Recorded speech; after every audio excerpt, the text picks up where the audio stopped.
Hey, good afternoon. I'm Ron Lewis. I'm a retired Army general. I spent 30 years in the United States Army, 30 years in the Department of Defense. Had the opportunity to command America's sons and daughters in combat and train them in garrison and work on some great teams over the last 30 years. My time in the Department of Defense really took me around the world. I have met with many foreign leaders during many crises over the last few decades. Presidents, ministers of defense, ministers of foreign affairs in countries like Italy, Germany, France, England, Israel, Australia, Saudi Arabia, Estonia, really too many to name. In that capacity, we've looked at a few case studies recently. One recently is over in New Zealand, and Prime Minister Ardern's ability to deal with the crisis after the March 15th shooting in Christchurch attributes, and something for leaders to look at. The other thing is the Prime Minister actually took action. She didn't sit still. She wasn't frozen with analysis, and the naysayers, saying that you'll never be able to get to 100%. She took action. She put a ban on military-style semi-automatic weapons. She has a buyback program, which my last check was over 20,000 weapon systems bought back and like 70,000 plus parts brought back. Too often, leaders can be risk adverse.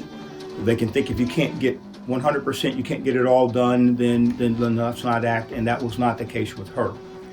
I would say also we're having the same kind of debate here in America on gun control, both in the Congress and the executive branch. What are the right actions? What are the right leader actions to take? Is it detailed background checks? Is it high capacity magazines? Is it mental health, red flag laws? It's going to take a holistic look at the solution set of how do we solve this problem here in America. One option I want to make sure that we look at as leaders in this particular gun crisis, globally, worldwide trafficking, and here in America is this ammo coding system, the ability to put laser coding, laser sketching on not only bullets but shells themselves. I think that will be useful.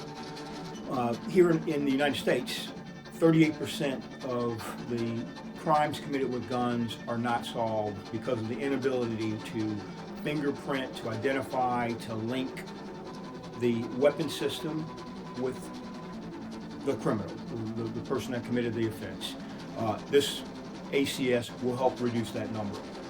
Globally, again, worldwide trafficking of ammunition, places like Afghanistan where the Taliban, the Afghan National Security Forces, the coalition forces are all using the same type of weapon system. The ability to identify friend versus foe will be useful.